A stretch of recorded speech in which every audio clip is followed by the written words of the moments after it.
Welcome to the Blue Security Podcast, a weekly podcast for information security defenders, where we bring you discussions on best practices, tools, and implementation for enterprise security.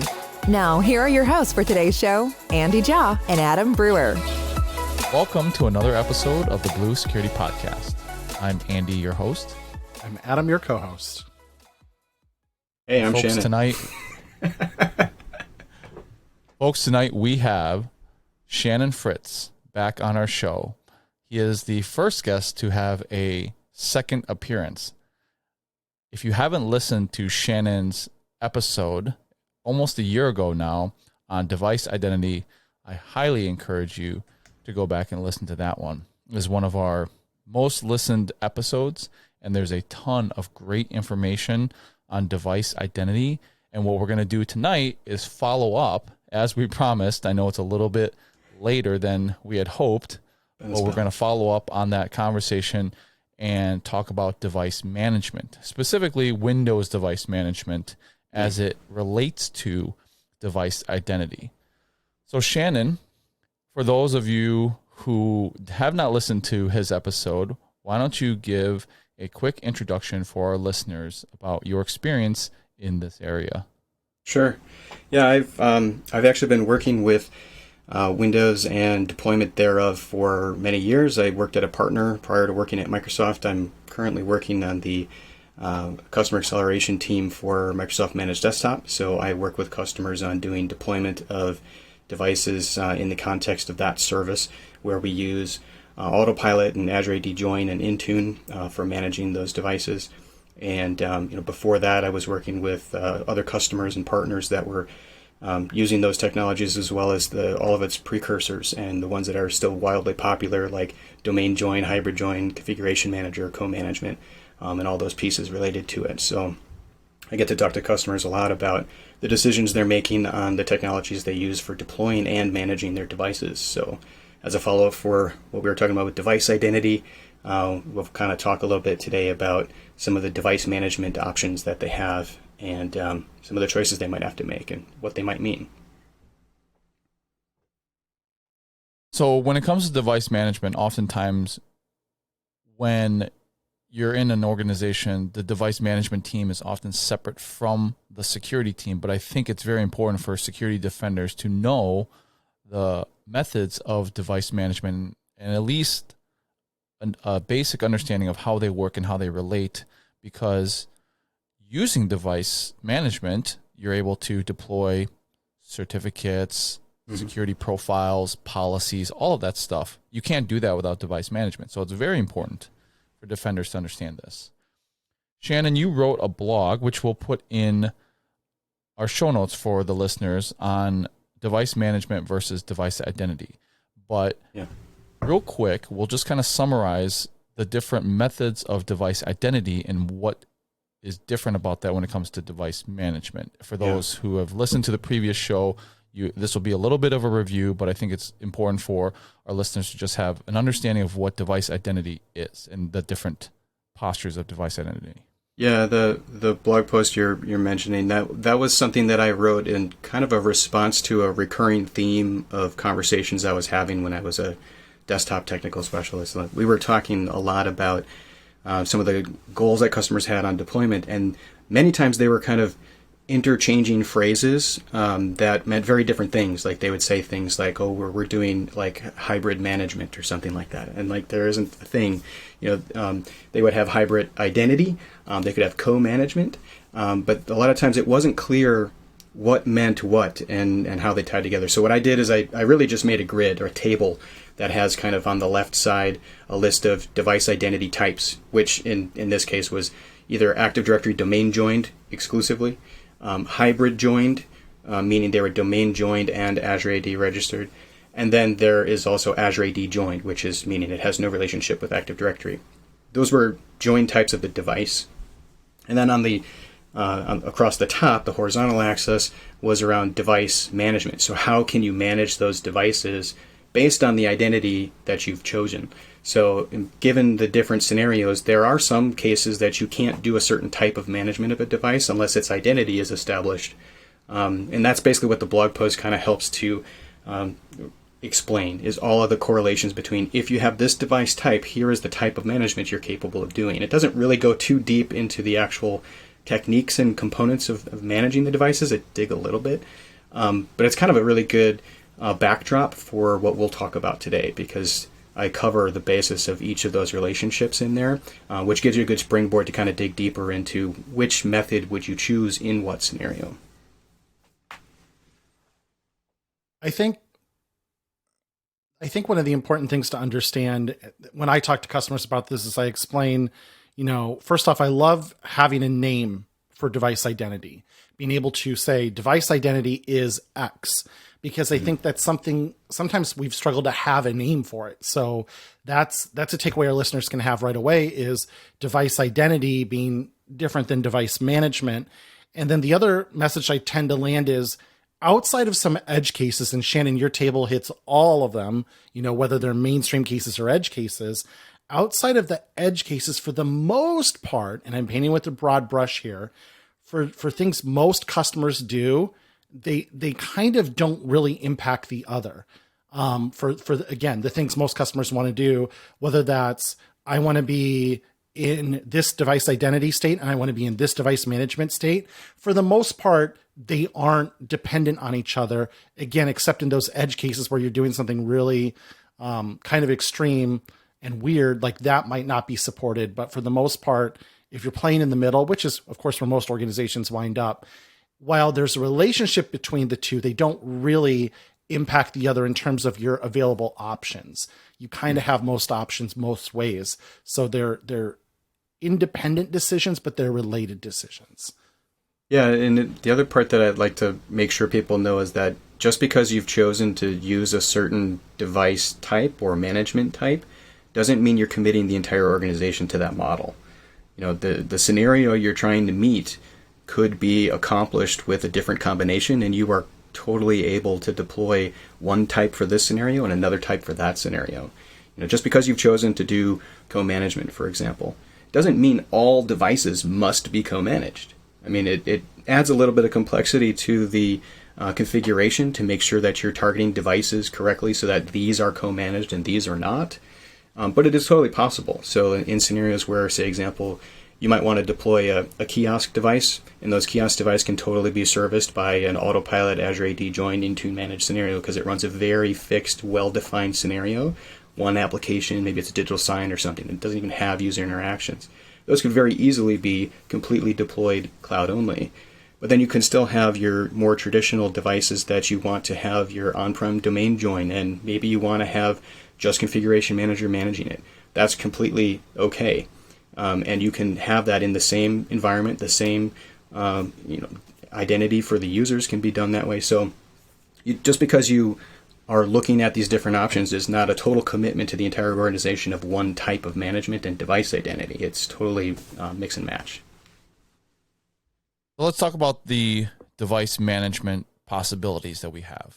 So if you're on-prem AD back in the day, most people managed it through group policy. So that's one way of managing it. Then along came SCCM, now is called Microsoft Endpoint Configuration Manager, or MECM for short. And that's an agent-based. And I think you'll have a little bit to talk about on MECM there for us. And then, of course, the modern management way is more of an MDM model, which is Intune for Windows. So well, I mean, if you want to elaborate on the types of management there. Yeah, just because you're using Configuration Manager, just to kind of poke at you a little bit, just because you're using Configuration Manager doesn't mean you're not doing modern management, right? Modern management isn't necessarily tied to the technology you're using. It's more about the techniques you're using. And so Configuration Manager is totally capable of providing modern management. It's really more about the mechanisms that you're leveraging. So you could kind of argue that operating system deployment, OSD, is much more a traditional way of deploying devices, where Autopilot is considered more of like a modern method of doing device deployment, which actually doesn't do device imaging. It's still deployment of devices. I usually think of it more as provisioning devices instead of operating system deployment, because you don't really deploy the OS, you configure and update the OS with Autopilot. So its technique is really different, but you can still leverage Configuration Manager in that modern deployment scenario where, say, for example, you do co-management, right? You could do the autopilot provisioning of the device. Intune could put the Configuration Manager agent on the machine, and then you can get Configuration Manager agent-based tooling and insights in that modern deployment. So yeah, those three different management scenarios are kind of an evolution of how device management has evolved. Group policy is still very much a thing, and it works with devices that are either domain joined or hybrid joined. So if you're doing an Azure AD joined machine, again, relating this back to device identity, you don't get to use group policy on Azure AD joined machines. Now, that's not a dependency on co-management, right? The group policy is tied to the identity of the device and the fact that it lives in Active Directory. So you can do GPOs on domain join only, and you can do it on hybrid join. And then when you get to agent-based management, that's actually where you get a lot more capabilities, because you can actually do the agent-based management with Configuration Manager across all of them, right? Because if you can put the Configuration Manager agent on anything, you're generally going to do that with a device that's going to be already deployed and joined to Active Directory domains, or it'll be enrolled in Azure AD. The method that you use to get that agent on the device is going to vary. There are ways you can just manually install it, but nobody really does that because it doesn't scale. But if you want to go ahead and deploy that automatically, there are ways you can actually deploy the Configuration Manager agent through Active Directory, right? You make a group policy that does software installation, and I can imagine all the people screaming about the suggestion of doing that, but it's possible, right? And that's used to be the way I did it in some labs and things. You would actually assign a group policy. It would say, here's a UNC path to an MSI file. Go run that silently, and poof, the agent's installed. And then it knows how to check in and discover ConfigMan and get its Configuration Manager agent settings. We can also do things like with operating system deployment, a task sequence during the operating system installation would install that app, right? So ways of getting it there vary on the way that the device is born. And then when it comes to like Autopilot and Azure AD join, in that case, the device, when it joins the Azure AD tenant, it will then get Intune managed, and then Intune has a policy that installs the application. And that configuration tells it how to find and register with Configuration Manager. So all of those things are possible, but Configuration Manager, agent-based management, that can happen on pretty much any of the identity scenarios. And then Intune management, or MDM management, is something that has to be done with a cloud device identity. So Active Directory domain join only, that option of MDM is out because there's no device identity in the ecosystem of the MDM platform to target any policy configurations at the device, because it doesn't exist. So you have to have either a hybrid join device, because the hybrid join gives it an Azure AD identity, or it has to be Azure AD joined. And then those devices can be targeted with MDM policies. So that's kind of all of the grid that we just talked about for tying all the management together. Let's break down the methods of agent-based management real quick for our listeners as well. So we understand that on-prem identity for devices is GPO or agent-based, and we understand that MDM is cloud-based or hybrid joined. And so there's this co-management method where it's a little bit of both. You could use either or a combination of both. And so there are a couple of different steps that are related to co-management, like the cloud management gateway, tenant attach, and then full-on co-management. So if you just want to walk through what those mean as far as how that relates to the overall management goal. Yeah, there's co-management is a really interesting topic to kind of talk with customers, because I usually have to understand what path they're on, and that's kind of a phrasing you'll see even in some of our docs, is how are customers looking at co-management? Like, from what vantage point are they at this fork in the road? And it's not that they're diverging paths, they're actually converging both the idea of Intune MDM management and, as a Configuration Manager, agent management. And a lot of times customers are coming from a Configuration Manager viewpoint, where they're currently managing stuff with Configuration Manager, and they're hearing about and looking at the things with Intune, and they're thinking of it in kind of a traditional way that an IT person would, where like I'm in this thing and now I need to move to this thing and then I need to move to the next thing. So they're approaching it with that mindset. That's not what co-management is about. It's not about moving to and throwing away something. It's actually adding to it, where Intune is really a different management paradigm, right? It's MDM based instead of agent based. But co-management allows them to coexist. So and I probably shouldn't use that word because coexistence was a different model that we used to do. But co-management is where both of them can live on that same machine and both can pull different strings for different workloads. So when a customer is looking at the road from any already managed devices with Configuration Manager, what they're really looking at for co-management is actually adding the Intune capabilities to that environment, right? So they want to say, what can I do with Intune that I'm maybe already doing with Configuration Manager? And the other way, if you're already managing devices with Intune, co-management is bringing Configuration Manager to the Intune managed devices. So it's additive, right? But it also is kind of a decision to transition particular workloads to one or the other in most cases. So let's say you want to have a device co-managed. When a device is co-managed, you then have to decide which of the two management paradigms should own the workload, right? So things like configuration settings. Is Configuration Manager going to send down configuration settings, or is Intune? If they're going to be compliance policies, application installations, and that sort of thing. You're usually picking one or the other to be the primary owner of that workload. And in some of them, you actually combine them. I think compliance policies is probably my favorite example of that. But that's where I think people are needing to look at with this co-management story, is that it's an additive thing, not a transitioning thing. Yeah, I just want to pile on there real quick to the point you just made, Shannon, and make sure our listeners are really picking up what you're saying there. And, you know, Brad Anderson left Microsoft about a year ago now and went to Qualtrics, and he was kind of the public face of the endpoint management story at Microsoft. And Brad often talked about, and this story has not changed to that point, that maybe at one point in time, co-management was pitched more as a bridge, as a transition technology.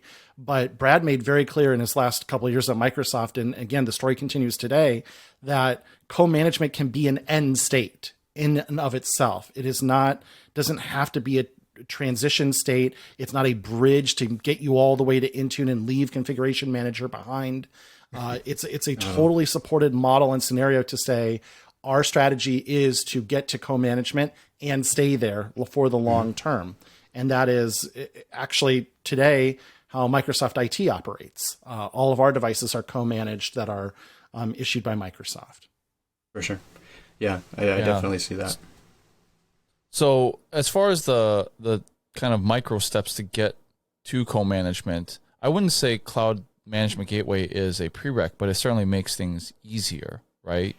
If you were to not have Cloud Management Gateway, there are still ways that you were saying, as we were talking through it earlier, to get that agent on if you're in a co-management state, but it really kind of defeats the purpose, right? Yeah, one of the things that you have to think about with Configuration Manager, being agent-based management, it has to talk back to the Configuration Manager infrastructure. And the agent, the software running on the device, is what does that, which means it needs line of sight to the infrastructure to talk to it, to get management points and distribution points and all the other pieces that are that make up the Configuration Manager infrastructure. Traditionally, that means some sort of network connection, right? It would mean TCP routing and DNS name resolution and all that to actually talk to those endpoints that are in the infrastructure. So in some cases, that's facilitated by a VPN. So you could have a device using a VPN tunnel. Way back when I was doing it, it was over direct access, right? So there was ways that you would provide network connectivity to the CorpNet so that the device was able to route traffic to the CorpNet to talk to, in some cases only, to Configuration Manager. What we have available today is the Cloud Management Gateway, or the CMG, which is a component that runs as a service in Azure. It runs under a VM in your subscription. That acts as a broker or a tunnel. It's called a gateway for the agent, not the device, but for the agent to talk to the Configuration Manager infrastructure. So what happens is on that client machine, without a VPN, just internet connections, it can resolve and talk to the cloud management gateway that's hosted in the Azure service. It uses Azure Traffic Manager, so it can use all the global load balancing infrastructure to find its fastest way to your hosted CMG. You don't have to put them all over the world yourself. Traffic Manager takes care of that. Our network infrastructure in Azure takes care of that. And once it hits your CMG, it is now able to route back to your configuration manager infrastructure and talk to the management points and distribution points and whatever else you have deployed there. But the agent is doing all that tunneling basically over HTTPS, right? It's doing TLS encryptions. It can do the authentication that's certificate-based. Those certs can actually be the certificates that we use for Azure Device Identity, so you don't really have to issue certs. You can just use an Azure AD Device Identity to do that with enhanced HTTPS. So it's dramatically simplified some of the communications for the agent to talk to Configuration Manager. And so if you use that mechanism to do an extension of these devices into the network, you may not need a VPN to get back to CorpNet. To put kind of a finer point on that, though, if you're going to do CMG only and no VPN, you're probably going to want to be doing an Azure AD joined machine, because the device has its identity that it needs to reconcile against its identity provider periodically, right? So if you've got a domain joined machine or a hybrid joined machine, it has to talk to the Active Directory domain controllers periodically to update its relationship and get group policies. So it's probably still going to need a VPN to talk to that. But your Azure AD joined machines, you don't have to put a VPN on them to get to ConfigMan. They could just go straight to CMG. And other devices that maybe go offline for a period but come back into the CorpNet, and so they can be detached from the domain controller periodically. I mean, you could still get away with that. Chances are you probably already have a VPN deployed, though, in those cases. Yeah, so there is value, if you're following what Shannon is saying, is there's value in having a CMG, even if you're not going to go to a co-management state, because I think any SCCM admin will find that when they're trying to deploy a certain update or software or something like that, that the device, if it's offline and not reporting back through VPN or some other method to talk back, it's not going to report in. And so having that CMG connection, you'll get up-to-date reporting anywhere that device is connected to the internet, right? But then as well as, when it comes to losing domain trust, as Shannon was alluding to, if it is a hybrid Azure AD or hybrid Azure AD joined device, we've mentioned many times on our show that device is essentially an on-prem AD joined device with a specific registration to Azure. So it still gets its policies from Active Directory on-prem. It still signs in using an Active Directory identity, user identity, and so it does have to talk back. So like you said, Shannon, if you do CMG only, moving that device identity to Azure and having an Azure AD joined, being a cloud device, and then getting your whatever you want, right? Yeah. Applications, policies. And in some cases, using the CMG is just a good way to actually offload traffic from your VPN infrastructure, right? Because a lot of times the traffic going over the VPN can be pretty heavy, especially if you're pushing like Windows updates through Configuration Manager. Applications are kind of a common workload that people are going to continue to do because they've got thousands of apps packaged in some cases, and those apps may still need to be distributed through Configuration Manager. But if you're doing things like Windows updates through Configuration Manager, you can offload that away from your VPN concentrators and open that up for more, business time-sensitive kinds of traffic, like interacting with a file that someone has to modify or change, or other packages and things that people need to get to. And then you can have all of the updates come actually directly from your CMG. It doesn't even have to come back down on-prem to your on-prem Configuration Manager distribution points. You can make a cloud DP that comes from that same spot. So you can actually do a lot of traffic offloading. And another example I heard of that people really liked is they wanted a way that they could use like whitelists on their VPN split tunnels to say what can and can't go out, and they're trying to figure out how do you filter out and allow all of the Windows updates so they can go get it. Well, if you're using a CMG, that's a fixed location, and you can say you can get it from the CMG, but you don't have to try and figure out how to whitelist all of the Windows update CDNs.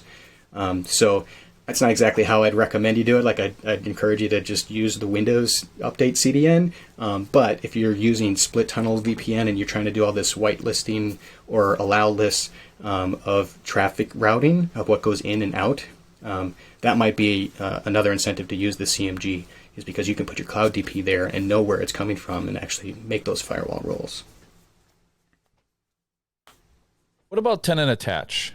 I know that in later versions, if you are up to date on your Mecum versions, it actually kind of suggests, almost walks you through tenant attach. And if you're not paying attention, you can actually just enable it. You do need the credentials to actually enable it. But if you're a global admin and you're a device manager and you just happen to enter in the credentials, you might have already enabled it accidentally.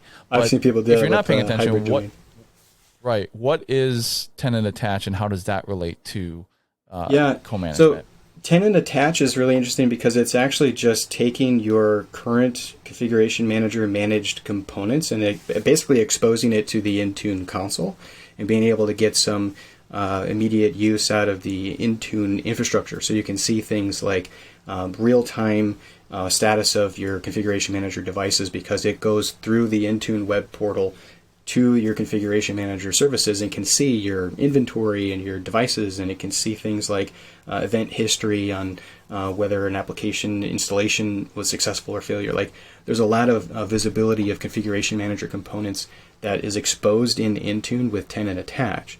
And it doesn't mean you're managing those devices with Intune. That's not co-management. You're literally managing the devices with ConfigMan, but you're using the Intune web console to see and in some cases interact with those devices. So you can do things like remote wipe, you can start application installations, you can do device targeting of different things. So there's a lot you can do by exposing it to Intune, and then you don't necessarily have to do things like, I don't know, install the configuration manager console on your workstation, because you can actually just go to the web portal and do it inside of Intune, depending on what you're trying to accomplish.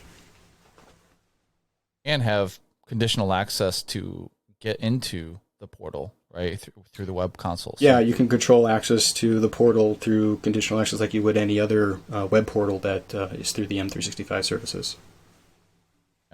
Yeah, you can run scripts on those devices. And so like Shannon is saying, it is not managing it through Intune. You're basically exposing the data and the devices to the Intune portal in the web, which then means that I don't have to have a VPN to RDP to my SCCM server or install the SCCM console on my local device. I can go to a web console, use conditional access like MFA or a compliant device in order to access that console. And then I could say run a script, but the script is not an Intune. It's a SCCM script that I'm just triggering via the web to run on a device that is managed by SCCM. It's really cool stuff, actually. Yeah. And there's very, would you say there's any risk in doing tenant attach? No, I've heard many a times the Intune cat PMs even saying the same thing. It's like a no risk, just go do it. Yeah, because you're not really changing anything, right? You're just exposing it to the Intune console. Yeah, it doesn't open the devices up to like Intune policies or configurations or even compliance, anything. It literally is just a web-based management console in a way, right? Because you're just exposing the content to the Intune portal through the tenant attach mechanism. It's really neat. But you do need to have those devices hybrid Azure AD joined first, correct? No, because they're Intune identity, they're Intune objects. So it's just like in Configuration Manager, they have computer objects in ConfigMan, and they are not necessarily the same thing as an Active Directory object. So let's say you take a workgroup machine and you manage it with ConfigMan. It shows up as a computer entity or object in ConfigMan, has no relationship with Azure AD or Active Directory at all. Same thing here. This is taking the objects that exist in Configuration Manager and exposing their existence to the Intune console. But they are not Intune managed and they are not Azure AD registered. They could be registered in Azure AD, right? If they are hybrid joined, that's a different object, right? It's an Azure AD object, but the Intune object is exposed through tenant attach. Now let's just talk about co-management. Let's get into co-management and there are two major paths for co-management that the majority of folks fall under. The hybrid Azure AD joined with Intune, which we've already kind of talked about, and then a cloud device using Intune and then installing the configuration manager. Yeah. What happens if it's a hybrid Azure AD joined device and it's Intune also using Intune policies, but there's some sort of conflict between an Intune policy and then a legacy group policy, because that's still an AD object, and so it's going to get group policy if it's sitting in an OU that has group policy, and then you apply an Intune policy, and maybe there's a conflict, or maybe there's a duplicate policy that's still fighting against each other. I've seen that happen. What do you do about that? Yeah, there is a precedence on which one wins, and the default is that GPO wins over MDM. And if you want it to be different, you actually make a group policy that says MDM wins over GPO. So you can tell it which one should win. That particular scenario is a little nuanced, though, because it's not always clear the behavior based on the way the policy is set. Because sometimes there's multiple ways to set a thing, right? Like if you look at like OneDrive, for example, you can set OneDrive with registry keys in the user hive. You can set registry keys in the system hive, and you can use command line configuration settings when installing the agent. And then you can use ADMX policies in Intune to set it, and you can use MDM CSP settings. Like they're all over the place, right? So a conflict is very possible, and that's actually one of the reasons I think some people are anxious or apprehensive about doing co-management, because there's a whole additional management paradigm to reconcile. And fortunately, when you do the co-management, when you pick the workloads of what system owns what, unless you've moved a slider, configuration manager always wins, right? If you enter co-management, the default state is configman owns this. So unless you've moved a slider to Intune, Intune is just on the device. Intune can still do things. For example, you might install or run PowerShell scripts with an Intune policy. You might still apply an Intune configuration policy, and depending on how the device was provisioned, Intune may have its hooks in earlier in the provisioning stage that caused a configuration state that configman might compete with, like BitLocker, for example. But the policy by default is that group policy always wins, then configuration manager wins, and then MDM wins. So unless you change the workloads to say who owns something different, that's kind of the precedence order. Yeah, and if you have legacy group policies that are still important to you, there is a GPO analyzer within Intune that you can export your existing GPOs as an XML file and upload it, and then it'll give you kind of a printout of those, right? Yeah.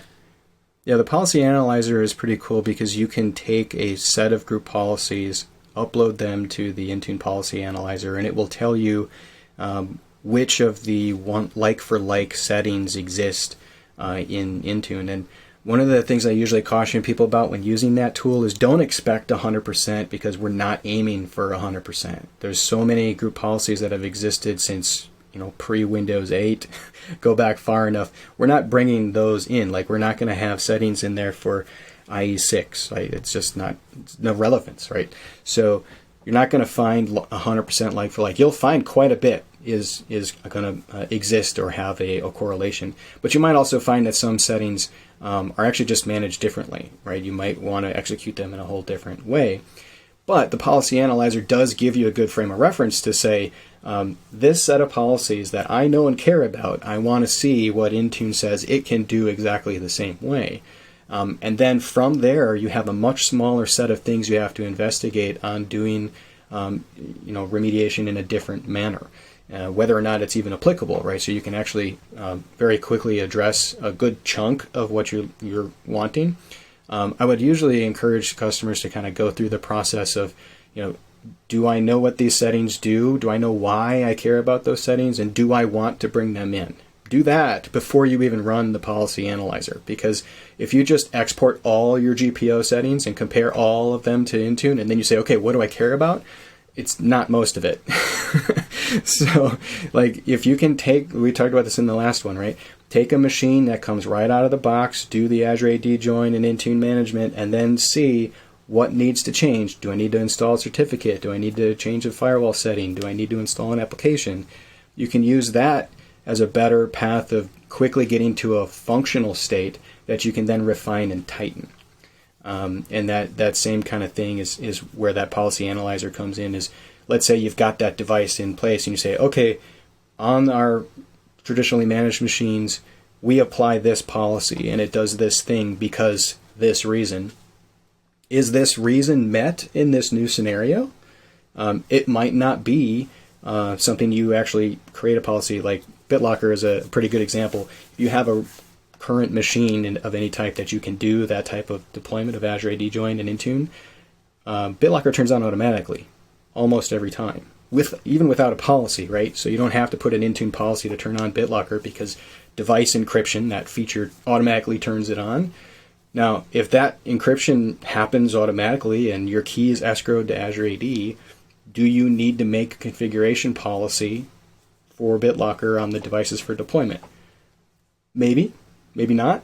You probably would want to make at least a compliance policy that has evidence that the device has been encrypted. I would encourage you to make a BitLocker policy to ensure that it is encrypted, but it might not be something that you have to actually implement before you get started, and you can find that out by doing those early tests.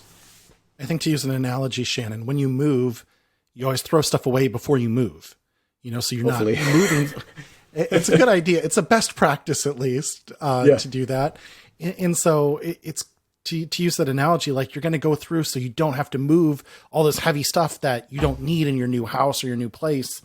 You're going to get rid of it first. And kind of the same sort of thing. If you're considering changing your management paradigm, it's a great opportunity to perform rationalization. And so when I talk to customers about GPO analytics, I kind of say some of the same things you talk about, that A, they're not all there, and that's very intentional. And B, this is a great opportunity to rationalize, what do I still need? And I think your point of do it before you run it through the analyzer is a great call out as well. Yeah. You save yourself a lot of headaches, because if you analyze everything you have and you realize like 40% of it doesn't matter, that's a lot of wasted time. If instead you go through and say, this device right out of box in this state compares to my expected results. What's different? You now have a much smaller and more interesting set of data to look at. Yeah, when I talk to customers, I often tell them, if you're testing co-management with a hybrid Azure AD joined device, I like to put it into an OU that disables inheritance and just starts clean. Because again, you can layer on, look through your policies then and say, oh, I have a Windows configuration policy, or I have something for the firewall or something. And then you layer on those policies that you absolutely need. Sure. And then you maybe move some of them using the GPO analyzer to an Intune policy and kind of reconcile it that way. Yeah. And you can also... Oftentimes you're looking at that as kind of like a new device, right? A new model. And if you're looking at that device as a new model, then that is definitely a good approach to say, okay, new OU, new device, new deployment, new configurations. Sometimes that's kind of a big sandwich to bite down, right? Like if you're trying to do this all new, a lot of times customers want to make smaller incremental changes. And that's oftentimes why they're looking at co-management, because they feel like this is going to be a small change to my current deployment. I'm already doing OSD. I already got my group policies I like. I already got my VPN agent. I just want to do Windows updates through Intune. You can do that. There are some policies you'll probably have to look at to say, here's how I'm managing updates today. I'm using WSUS, and I'm using group policies to target it into a certain group to make sure they're in the right rings or whatever. Now you can actually remove them from those policies and start targeting those updates, even through Configuration Manager, using the Windows as a Service configurations. But you can move that slider from Configuration Manager to Intune, and then use Intune Windows Update rings, use those configuration settings to actually apply the updates to those devices, including feature updates, quality updates, and all that. So that's oftentimes one of the workloads I see people looking at moving to Intune is just updates. And then they can get that updates out of the configuration manager ecosystem. They don't need it on distribution points. They don't need WSUS to have all that disk space and distribution, and just leave it on the internet connections. And if you use things like delivery optimization and all of those components, you can actually have a really good bandwidth management system that's part of the package. I think that's a really important question to ask yourself when you're looking at different types of management. If you're staying on-prem, there may be a reason why you're looking to a cloud identity and Intune management. But if you're looking specifically at co-management, what is it about co-management that is important to you? What do you feel like it's going to bring? As you said earlier, it's an additive. Yeah. It's not necessarily lifting and shifting. So why would you, that the question to ask yourself is, why do you want or need co-management? Yeah, I think in those two paths we were talking about, the customers that are currently on Configuration Manager today, and they're happy with that, the reasons I would see them looking at something like co-management is because they want to transition a workload out of ConfigMan to something else. That's usually it. Because if you're not going to transition a workload, why? Like, just do tenant attach in the CMG. You don't need to co-manage. Now, if you do want to move a workload, then co-management is where you're going to go. But on the other side of the house, they might be saying, what we want to do is change the way we're doing device provisioning. I don't want to do OSD anymore. I want to do this autopilot thing. And a lot of times, customers are going to say, I want to do the autopilot thing, but I want to stay hybrid joined because I want all the configuration manager stuff. Well, good news, you don't have to do hybrid join to use ConfigMan. You can do co-management. So you can take this device, do the Azure AD join, do the autopilot and Intune enrollment, and then stick the ConfigMan agent on there so it can talk through the CMG and get all that ConfigMan goodness. Leave the sliders on ConfigMan, and you can have ConfigMan do all the things on that device. But now you don't have a network dependency for device identity. You don't have a network dependency for VPN. But you still get all the co-management goodness and configuration manager agent-based insights that you're used to. And then if you have tenant attach turned on, you see all that in the Intune console. So it's actually a pretty neat solution for you to say, I don't want to change the way I manage the devices. I want to change the way I deploy them. That might be a reason to do co-management. So you can then deploy with autopilot and still manage with ConfigMan. So two different roads, pretty different intentions, but the same solution serves both needs. I want to kind of talk about that for a second based on kind of the quote unquote average customer. And, I get there's no average enterprise, but I'm going to paint with a little bit of a broad brush here and make some assumptions. The average enterprise today has hybrid joined devices. That is, they're domain joined traditionally. They're still going through some sort of imaging to get the devices stood up in the first place. And then they are doing that hybrid join where the device is also Azure AD registered. I'd say that's pretty common today in most of the customers I interact with. And most of them are using Configuration Manager. And so as you talk through this, Shannon, I think of kind of a couple key drivers. And I'm just throwing these out there from my perspective as ways to move the football forward at least a little bit. Number one, so I come from identity, user identity background and zero trust and all of that. And so one of the things I'm always really big on is incorporating that device state with your identity as part of your access decisions. And Andy and I have done shows on device-based conditional access that you can go look up in our archives. And that whole theory is around inspect the device when it knocks on the front door and ask it questions like, is BitLocker enabled? Is Secure Boot enabled? Is antivirus up to date? Blah, blah, blah, blah, blah. I'd say one of the quickest wins you can get with co-management, in my opinion, is move that slider for compliance and do your compliance checking with Intune. We're not changing the configuration on the device. Compliance is just checking the state and do that inspection. Now Azure AD can look at that device and say, yes, I see you're compliant with this, that, and this. Come on in, get your email. Oh, something broke. Secure Boot wasn't enabled. BitLocker got turned off. No email for you anymore. That's really powerful thing to start doing and layering into your identity conversation. So you talk about a quick win with co-management. That's one. And then to your other point that you just kind of unpacked as well, I'd say the other thing these, quote unquote average enterprises want to do, they say, hey, I want autopilot. It's the cool, shiny new thing. And they try to do autopilot with their existing hybrid join because they think they need hybrid join to keep configuration manager. And doing hybrid join with autopilot is, I don't want to call it a nightmare, but it's challenging because there's a lot of dependencies with always on VPN and that, this and that. And so they get discouraged. And what Shannon is kind of giving you this glass of ice water in hell here is you can actually change your device identity to cloud join, Azure AD join, and you can still get all that config goodness with Intune through co-management. And now your autopilot story becomes significantly easier because autopilot plus Azure AD join is so easy a caveman can do it because I did it and I'm a caveman on this stuff. And so it's one of those things. Now you can get that autopilot, Azure AD join. It's managed by Intune. We throw the config agent on there. By the way, this is what MSIT does at Microsoft.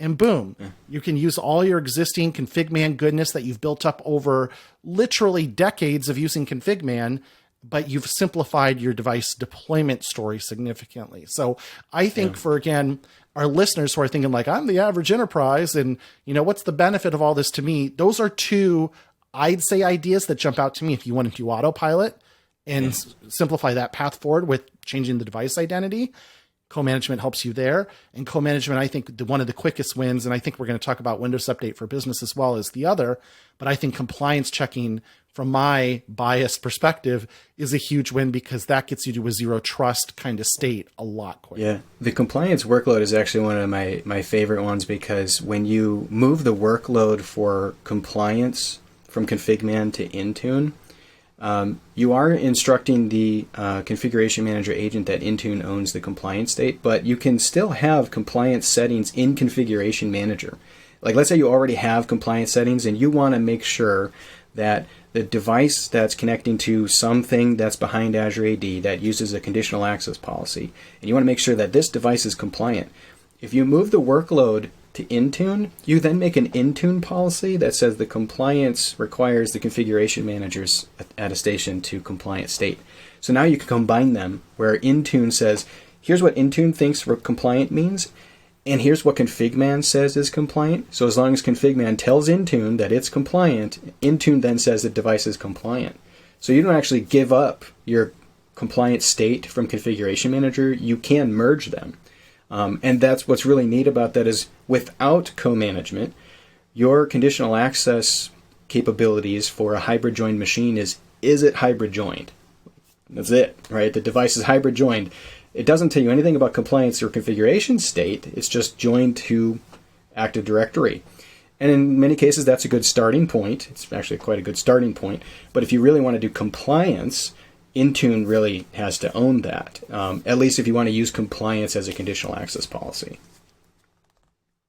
I love how you brought up identity too, because one of my favorite use cases, Adam, is self-service password reset. And moving that to a cloud device, you can then have a policy because a lot of users are used to resetting their passwords from the Control-Alt-Delete, right? Yep. And so and then you have to, if it's hybrid Azure AD join or domain join, you have to be connected to VPN because it then has to talk back to or cache that credential back to the domain controller and all this other stuff. Whereas if it's a cloud device, you have password write back enabled and you configure the self-service password reset right on the screen. Or if they reset their passwords that way, you can just do it on a cloud device without having ever talked back to an on-prem infrastructure. And so that's another method for me. And again, with the benefit of having that configuration manager agent being deployed, you still get all that goodness, even if you move that device to the cloud. I think that just illustrates the point that we made at the top of the show so well, that device identity and device management are related. And we're kind of proving it here because we're talking about these cool things you can get with changing the device identity state, but you don't have to give up what you've done with management. So that decision to change that device identity paradigm, people think it means they're throwing away everything, and that's not true. That's kind of the message we're landing here. Not that we want to muddy the waters, but we're talking about real world scenarios of where you benefit, because one of the points we've made on this show several times is challenge your assumptions on things like, why do we still have line of sight requirements, technical dependencies on our endpoints in the year of our Lord 2022? That doesn't make sense anymore. Devices never touch the corporate network. And if you're still working with that dependency, it creates so many headaches down the road.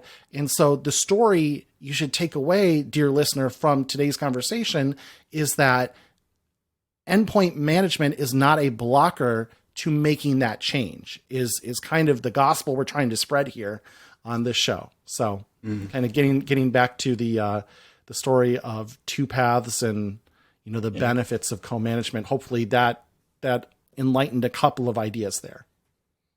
So let me just prep a little bit on the cloud management side, because, we talk about the hybrid join and Intune sliders, right? If you're familiar with Mecum and where the co-management setting is in that, and then the sliders that we're talking about, there's that. But let's just talk quick about the other co-management method, which is moving that device identity to the cloud and then using Intune to manage that device with the configuration management agent. Now, we talked about autopilot, and Adam, I know that you have this great talking track that I refer to all the time, where you talk about Windows being the last operating system that allows an image.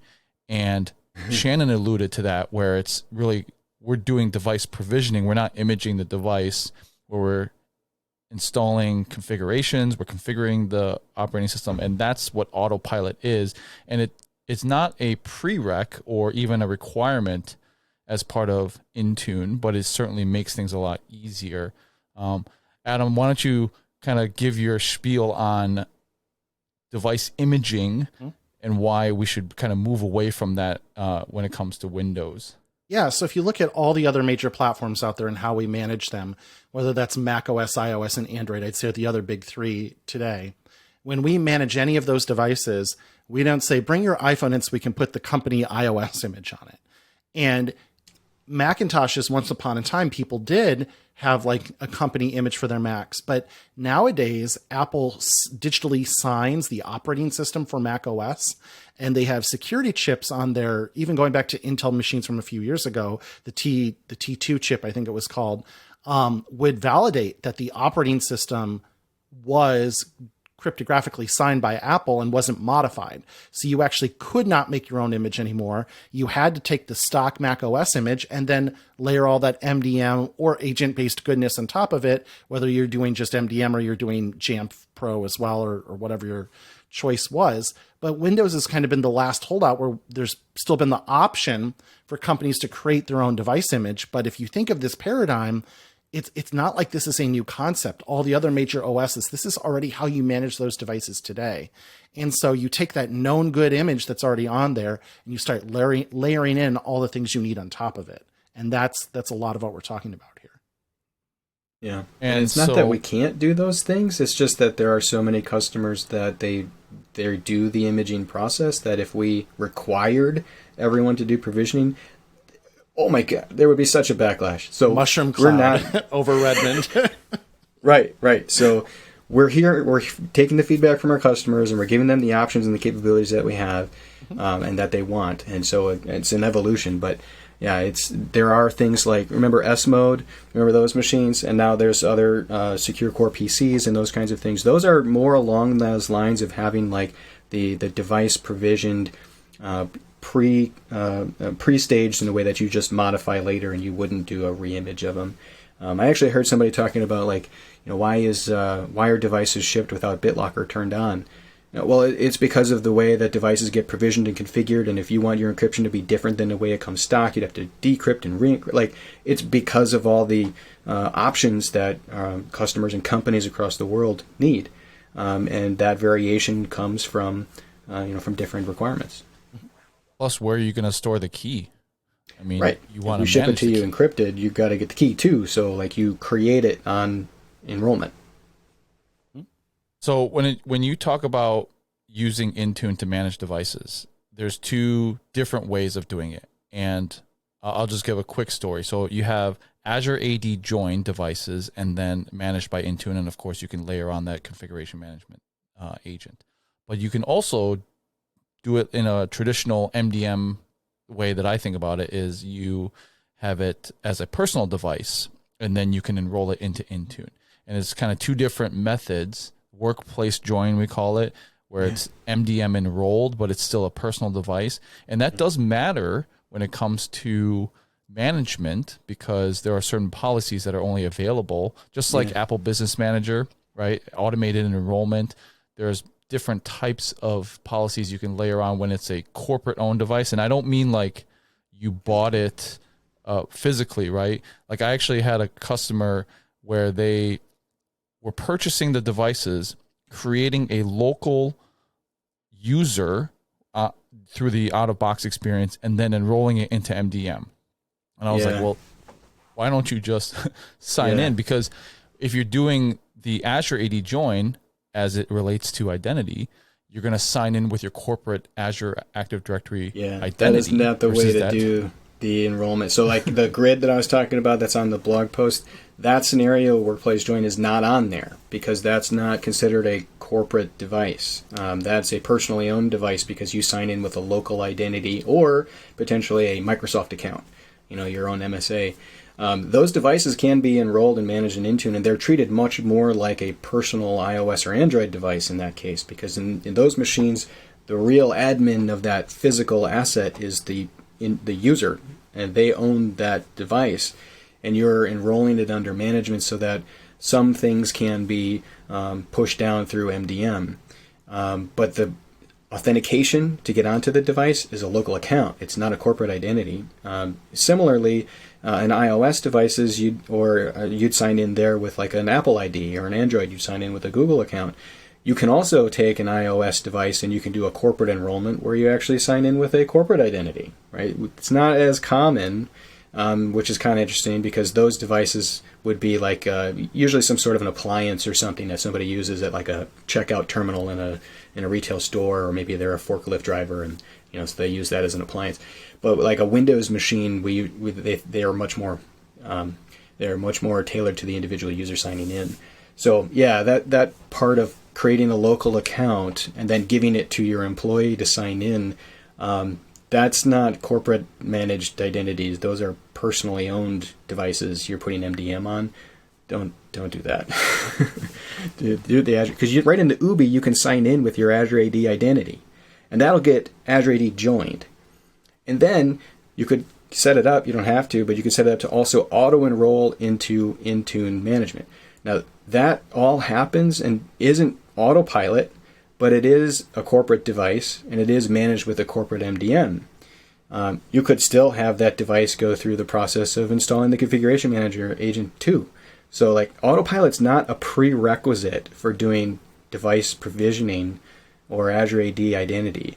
It's actually a refinement to that process to kind of help guide the users along the process and inform them with things like the enrollment status page, prevents the user profile from being created prematurely when you want other policies and apps to install. So it's a layer on top of the joining and enrollment process, but it's not a requirement.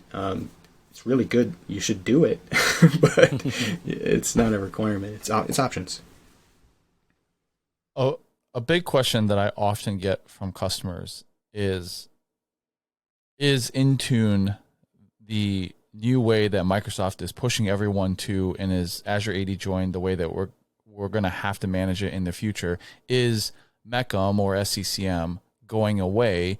And if we put all this effort into co-management, when is Microsoft going to pull the rug out from under us and say, oh, it's going to be unsupported?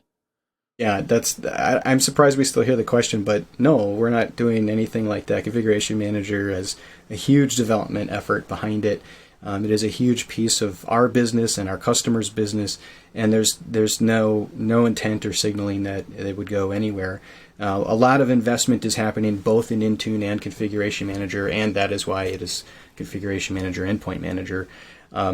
There are some things that we just can't really do effectively in Configuration Manager. Some of it has to do with insights, right? Being able to do analytics and give signaling on trends. Some of that stuff is not doesn't scale like it does in Intune, and being able to have those kinds of capabilities to do that bursting type of analytics happens in the cloud. And so I think that we're not going anywhere with the configuration manager stuff. I think you will continue to see a merger of the two, and in some cases a dependency on one or the other for certain things. And so that's just going to be the state. And that's, to Adam's point earlier, co-management is not a path. It's clearly a destination, and you could go to and be at for however long you need it for. And keep giving us the feedback that you need it, and we're going to keep building it. That's how the company runs now.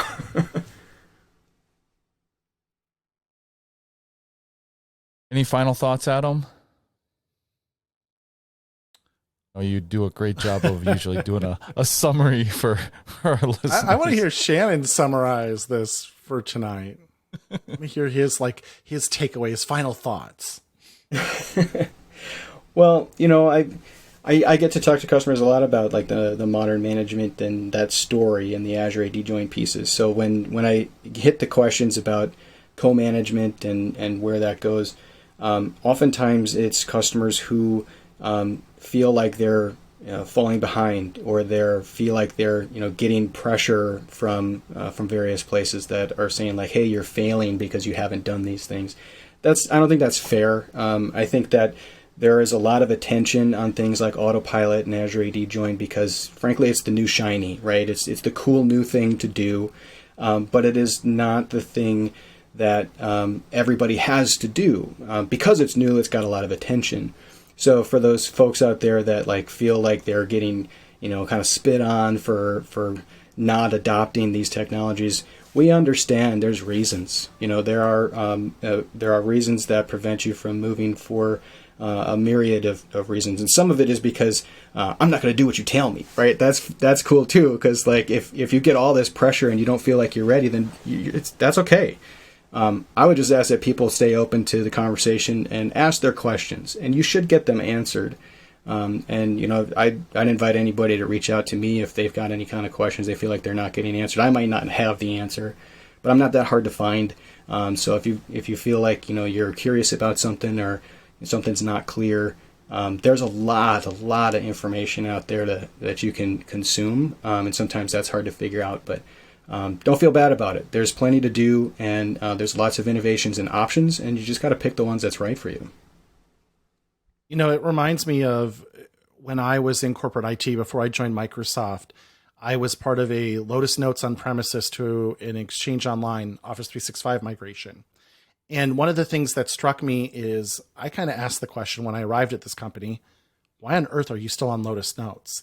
And they said, well, there's really not, we know it's not great. And, there's kind of a drag on new hires and employee retention. Like, yeah, those are all things, but it's hard to articulate like a business value just swapping out like an email environment, like going to say Exchange or Outlook. It's really hard to make that case. You have to have leadership almost at the highest levels of the company who are motivated to make that change and make that business case, because it's a lot of little things. It's death by 1,000 cuts. It's this plugin doesn't work with Lotus Notes. And yes, it does hurt our ability to attract and retain talent. And yes, it's this, but none of those single things is like a line item on a budget request that seriously proves like the cost of migrating to a different platform is totally worth it.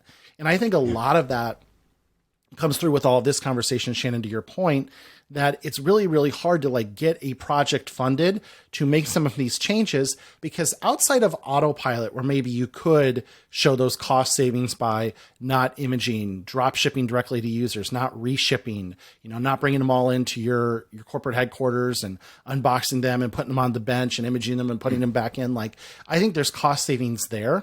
But for a lot of these things, like we're going to move to Azure AD Join. Okay, what's that get us? Well, again, maybe you could articulate cost savings in help desk calls and password reset troubles and lost productivity. Those are all really hard conversations to have and data points to prove. And a lot of IT people, honestly, they don't have interest in the kind of business acumen that's required to make that argument. And so I think a lot of folks, the status quo is good enough. What they've been doing still works for them. And they haven't seen or felt that massive driver to make these changes. And to your point, Shannon, that's okay. And hopefully this conversation illuminated that there are pathways forward that aren't disruptive, that don't force you to throw the baby out with the bathwater, but where you can make incremental changes and incremental improvements, and then you can articulate that value to the business or get your leader to do it for you if it's not your forte, and say, here's why we need to do this, and here's the benefits we will reap from it that the business will recognize. And I think they're there if you work hard enough for it. But again, like, if the current state's okay, then what's going to really motivate you to go after it? So I agree. Yeah. Like, we need to support people wherever they're at on their endpoint management journey. There's a lot of cool stuff you can do, but you do have to pick and choose what's right for you. And, you know, what are the quick wins you can bite off quickly? And then what are the things that might be more challenging, but you have robust support to do? Yeah. And I mean, I can kind of plug MMD in this whole conversation right here, because this feels like the conversation that we have with MMD customers sometimes is that they want to do the modern management thing, but they're not really sure where to begin or how big is this effort and what to do about it. And sometimes MMD, the Microsoft Managed Desktop Service, actually helps them get to that at least device provisioning process, right? Because like we were talking about, you would want to have the process of doing OSD. Well, how do we do that? Well, MMD swoops in and we've got all the configurations and the settings and the ability to do a device provisioning quite quickly, right? And we get that in place. Then the customers are left with a much smaller set of things to work with, like the configuration settings that may have variants, maybe the application packaging story. So in some cases, MMD is a way that you could get to that place without having to do all of the legwork in that side of things. So it's not a co-management story, right? But it does have the ability to bring some of the other side of the fence that they might be looking at. So any kind, like if people are looking for some sort of feedback or questions answered, I'm sure they reach out to you guys too. Let me know what they are. I'm happy to hear that stuff and try and help out.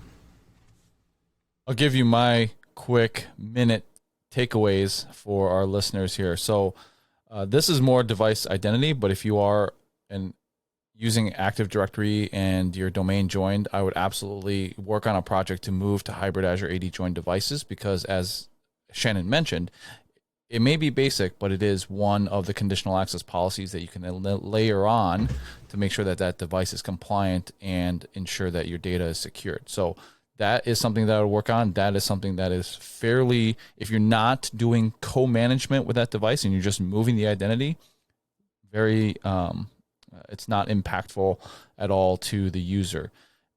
As well as we talked about that cloud management gateway, there are benefits that you can articulate. The VPN one, offloading traffic from your VPN, that was the motivator at my previous organization for getting the CMG. We didn't do co-management. It was just the CMG to offload traffic from the VPN, which is a business cost, right? How big your VPN pipe is, how big your internet connection is, how much bandwidth you're consuming. That can be articulated in how much traffic you're offloading. So that is something that I would work on. That is, again, not related to, or it's related to management, but not required, and it doesn't have to change the way that you're managing things. And tenant attach. We talked about tenant attach. I would also absolutely do that, because you're moving that management data to the cloud. You can then gate it behind conditional access and MFA and all that other goodness, and get away from RDPing to the SCCM server or installing the local console and connecting through VPN to get to the data and all that other stuff. So those are all very methods that are not impactful to the end user, that will enhance things at your organization. And then finally, as we talked about in the Azure or in the device identity episode, test out Azure AD Join if you haven't. Just take a device, Azure AD Join it, and then start thinking about what you can and cannot do. As Shannon mentioned in the show, you know, you got to install your apps, you got to download your Wi-Fi profile or connect to get your certificates. You can do all that and figure out the Intune policies to deploy to that.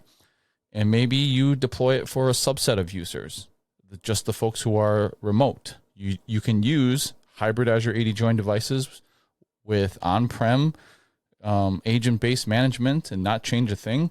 You can have a subset of users that are Azure AD join devices and Intune.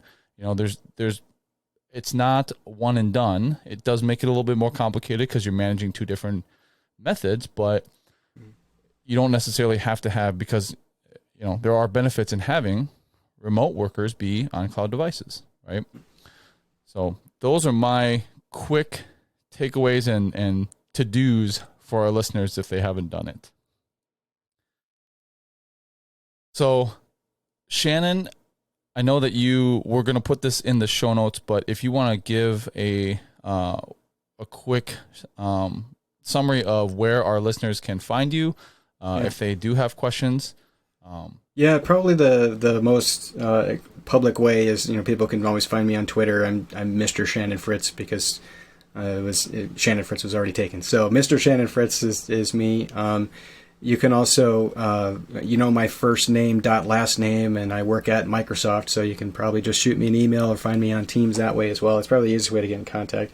And the blog that I mentioned is it's actually a WordPress blog, so you go to mrshannon.wordpress.com, and that'll have that content there. But I also wanted to thank you guys for bringing me on. I actually get really nervous before I talk to you guys because I feel like the stuff we talk about is really important and this is going to live forever. But I always enjoy this, so I appreciate you having me back. I'm glad to have that feather in the cap of being the first recurring guest. So thank you very much. And congrats, you guys had how many 100+ something episodes? I forget where you're at now.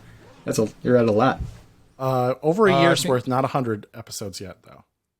It was the year mark? I thought it was 100 is what you said. No, we had, so this will be episode 71 when it is published. All right. Well, you've had a lot of episodes and you're getting up there. So it's incredible though to see that you guys have this, constant flow of information coming out for people. And I think that's, it's great stuff. And I appreciate the work that it is. It's not an easy thing to do. So congratulations to you guys and keep it going. Thank you. Thank you, Shannon, and thanks for being on here. You bet. That's our episode for tonight. As always, thanks for listening. Thanks for watching. If you have any questions, let us know. Our contact information will be in the show notes. Thanks. We'll talk to you guys next week. Thank you for listening to the Blue Security Podcast. Please check out the show notes, catch up on episodes you may have missed, and subscribe so you don't miss any future episodes. Find Andy on Twitter at AJaw0 and Adam at AJ Brewer. See you at our next episode.